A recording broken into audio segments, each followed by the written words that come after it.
মধ্যপ্রাচ্যের আকাশে আবারও যুদ্ধবিমানের গর্জন শোনা যাচ্ছে, আর সমুদ্রের নীল জলে যুদ্ধজাহাজের কালো ছায়া পড়েছে। পারস্য উপসাগর আজ আন্তর্জাতিক রাজনীতির সবচেয়ে উত্তপ্ত কেন্দ্রবিন্দুতে পরিণত হয়েছে, যেখানে ইরান ও মার্কিন যুক্তরাষ্ট্রের মধ্যে চলমান ঠান্ডা যুদ্ধ এখন এক প্রকার প্রকাশ্য সংঘাতের দ্বারপ্রান্তে দাঁড়িয়ে। প্রতিটি মুহূর্তেই যেন একটি টাইম বম্ব, যার ফিসফিস শব্দ শুনতে পাচ্ছে গোটা বিশ্ব। এই পরিস্থিতির মূলে রয়েছে একটি জটিল রাজনৈতিক তেল, যার প্রতিটি সূত্র পাকানো হয়েছে হুমকি, অস্থিরতা এবং গোপন ষড়যন্ত্র দিয়ে। সম্প্রতি ইরানের সর্বোচ্চ নেতা আয়াতুল্লাহ আলী খামেনির একটি হত্যাচেষ্টার খবর সারা বিশ্বকে তাজ্জব করে দিয়েছে, কিন্তু এটি প্রমাণ করে যে ইরানের বিরুদ্ধে ষড়যন্ত্র শুধু বাইরে থেকেই নয়, ভেতরে থেকেও চলছে। এই ঘটনার পর ইরান সরাসরি আমেরিকা, ইসরায়েল ও ব্রিটেনকে অভিযুক্ত করেছে। ইরানের দাবি, এই তিন দেশ মিলে তাদের দেশের অভ্যন্তরীণ পরিস্থিতি অস্থির করার জন্য উঠে পড়ে লেগেছে। তারা ভাড়া করা লোকদের টাকা ও ডলারের লোভ দেখিয়ে রাস্তায় নামাচ্ছে, যাতে সরকার বিরোধী বিক্ষোভের নামে দেশে অরাজকতা ছড়িয়ে পড়ে। এই অভিযোগকে উড়িয়ে দেওয়ার উপায় নেই, কারণ ইরানের ভেতরে সত্যিই বিক্ষোভ তীব্র হয়ে উঠছে। সরকারপন্থী ও সরকার বিরোধী দুই পক্ষের মধ্যে সংঘর্ষ এখন দৈনন্দিন চিত্র হয়ে দাঁড়িয়েছে, যা ইরানের অভ্যন্তরীণ শক্তিকে দুর্বল করে দেওয়ার একটি কার্যকর কৌশল বলেই মনে করছে পশ্চিমা বিশ্লেষকরা। এই পরিস্থিতিতে মার্কিন প্রেসিডেন্ট ডোনাল্ড ট্রাম্প একদিকে যেমন হুমকির সুরে কথা বলছেন, তেমনি তার মুখে চাপা উদ্বেগের ছাপ স্পষ্ট। তিনি প্রকাশ্যে ইরানের বিরুদ্ধে সব ধরনের বিকল্প উন্মুক্ত রাখার কথা বললেও বাস্তবে তিনি এক অভূতপূর্ব চাপের মুখে পড়েছেন। মার্কিন যুদ্ধবিমান ও ড্রোন ইরানের আকাশসীমার কাছাকাছি টহল দিচ্ছে, আর পারস্য উপসাগরে তাদের যুদ্ধজাহাজের উপস্থিতি প্রতিদিনই বাড়ছে। রিপোর্ট অনুযায়ী আমেরিকা তার প্রায় সম্পূর্ণ নৌশক্তি ইরানের বিরুদ্ধে মোতায়েন করে ফেলেছে। সমুদ্রপথে আমেরিকার এই বিশাল সামরিক মহড়া শুধু ইরানকে ভয় দেখানোর জন্যই নয়, বরং এটি একটি স্পষ্ট বার্তা যে তারা যে কোনো মুহূর্তে আঘাত হানতে প্রস্তুত। কিন্তু এই প্রস্তুতির আড়ালে লুকিয়ে আছে ভয়ঙ্কর এক দ্বিধা। মার্কিন প্রশাসনের অভ্যন্তরেই এক চাপা বিতর্ক চলছে। পেন্টাগনের শীর্ষ জেনারেল ও কমান্ডাররা ট্রাম্পকে ইরানে হামলা না করার পরামর্শ দিচ্ছেন। তাদের যুক্তি, একটি সীমিত হামলা যতই নিয়ন্ত্রিত হোক না কেন, ইরান নিশ্চিতভাবেই পাল্টা আঘাত করবে, আর সেই পাল্টা আঘাতের জবাবে আমেরিকাকে আরও বড় হামলা চালাতে বাধ্য হবে, যা একটি অনিচ্ছাকৃত ও দীর্ঘস্থায়ী যুদ্ধের সূচনা করতে পারে। ইরাক ও আফগানিস্তানের মতো আরেকটি কোয়াগমায়ার বা কর্দমাক্ত বোঝায় যুদ্ধে জড়িয়ে পড়ার ভয়ে তারা আতঙ্কিত। ট্রাম্প যদিও সাংবাদিকদের সামনে দাবি করেছেন যে তার সব কমান্ডারই ইরানের বিরুদ্ধে কঠোর পদক্ষেপের পক্ষে, কিন্তু হোয়াইট হাউসের অভ্যন্তরীণ সূত্রগুলো বিভিন্ন কথাই বলছে। এই দ্বন্দ্ব ট্রাম্পকে এক প্রকার পক্ষাঘাতগ্রস্ত করে তুলেছে।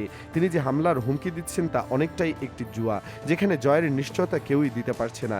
এই পরিস্থিতিতে ইরানও পিছু আসতে রাজি নয়। ইরানের উপ পররাষ্ট্রমন্ত্রী স্পষ্ট জানিয়ে দিচ্ছেন তারা আলোচনার জন্য প্রস্তুত, কিন্তু তা হতে হবে সম্মানের সাথে। তিনি বলেছেন, আমরা যত দ্রুত সম্ভব চুক্তি করতে রাজি, কিন্তু হুমকির মুখে আমরা মাথা নত করব না। ইরানের এই দৃঢ় অবস্থান আমেরিকার জন্য বড় ধাক্কা। ইরান বুঝতে পারছে যে আমেরিকা ও তার মিত্ররা সামরিক হামলার পাশাপাশি একটি মনস্তাত্ত্বিক যুদ্ধে নেমেছে। সম্প্রতি মার্কিন গোয়েন্দা সংস্থা সিআইএ একটি ফরাসি ভাষায় ভিডিও প্রকাশ করেছে। সেখানে ইরানের জনগণকে সরাসরি উস্কানি দেওয়া হচ্ছে। ভিডিওতে বলা হয়েছে, আমাদের জন্য কাজ করুন, আমাদের সাথে যোগাযোগ করুন, আমরা আপনাদের সাহায্য করব এবং টাকা দেব। এটি সিআইএ এর একটি পুরনো কৌশল।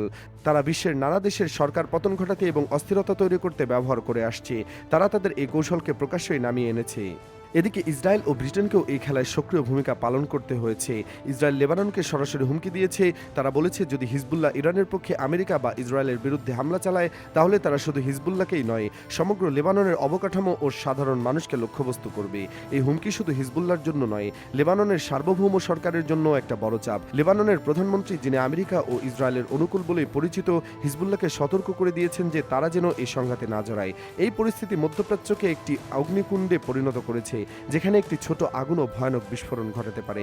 ইরান বুঝতে পেরেছে যে তার শত্রুরা শুধু বাইরে থেকে নয়, ভেতরে থেকেও তাদেরকে দুর্বল করার চেষ্টা করছে। ইরাক সীমান্তে ইসরায়েলের মতো একটি দীর্ঘ শত্রুর প্রাচীর নির্মাণ করছে ইরান। আইএস বা অন্যান্য সন্ত্রাসী গোষ্ঠী যারা সম্ভবত বিদেশি প্রভাবে পরিচালিত, তাদের অনুপ্রবেশ ঠেকানো। কিন্তু সবচেয়ে বড় হুমকি হয়তো আসছে ইরানের ভেতর থেকেই।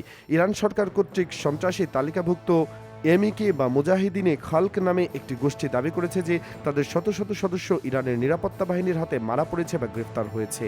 তারা আরও দাবি করেছে যে তাদের যোদ্ধারা আয়াতুল্লাহ খামেনির বাসভবনের কাছাকাছি বিক্ষোভ দেখাচ্ছিল এবং তাদের লক্ষ্য ছিল তাকে হত্যা করা। এই দাবির সত্যতা যাই হোক না কেন, এটি ইরানের অভ্যন্তরীণ রাজনীতিতে এক নতুন অধ্যায়ের ইঙ্গিত দেয়, যেখানে বিশ্বাসঘাতকতা ও অস্থিরতা ক্রমশ বাড়ছে। এইসব ঘটনার মধ্যে একটি অপ্রত্যাশিত দৃশ্য দেখা গেছে। ব্রাজিলের কোটি কোটি মানুষ রাস্তায় নেমে ইরানের পক্ষে সমর্থন জানিয়ে বিক্ষোভ বৈঠক করেছে। এটি প্রমাণ করে যে আমেরিকার নীতি বিশ্বজুড়ে সমাদৃত নয় এবং অনেক দেশই ইরানের সার্বভৌমত্বের প্রতি সহানুভূতিশীল। কিন্তু এই সমর্থনও ইরানের জন্য যে চ্যালেঞ্জগুলো সামনে রয়েছে তা থেকে মুক্তি দিতে পারে না। সবকিছু মিলিয়ে মধ্যপ্রাচ্য এখন একটি অত্যন্ত স্পর্শকাতর অবস্থায় রয়েছে। একদিকে আমেরিকার সামরিক শক্তির জলোচ্ছ্বাস, অন্যদিকে ইরানের দৃঢ় অবস্থান ও অভ্যন্তরীণ অস্থিরতা। ডোনাল্ড ট্রাম্প যে হামলার পথে এগোচ্ছেন বলে দাবি করলেও বাস্তবে তিনি এক গভীর দুশ্চিন্তার মধ্যেই আটকে পড়েছেন। তার হাতে আর কোনো ভালো অপশন নেই। হামলা করলে যুদ্ধ, না করলে রাজনৈতিক পরাজয়। ইরানও বুঝতে পারছে যে একটি বড় যুদ্ধ তাদের জন্য ধ্বংসস্তূপ বয়ে আনতে পারে, কিন্তু হুমকির মুখে নতি স্বীকার করা মানে তাদের সার্বভৌমত্বের উপর আঘাত। এই জটিল সমীকরণের মধ্যে গোটা বিশ্ব নিঃশ্বাস রুদ্ধ করে অপেক্ষা করছে দেখার জন্য এই উত্তেজনার পারদ কোন দিকে ছুটে যায়। যুদ্ধের আগুন লাগবে নাকি কূটনীতির পথে কোনো সমাধান সম্ভব? সেই উত্তরটা এখন সময়ের অপেক্ষা।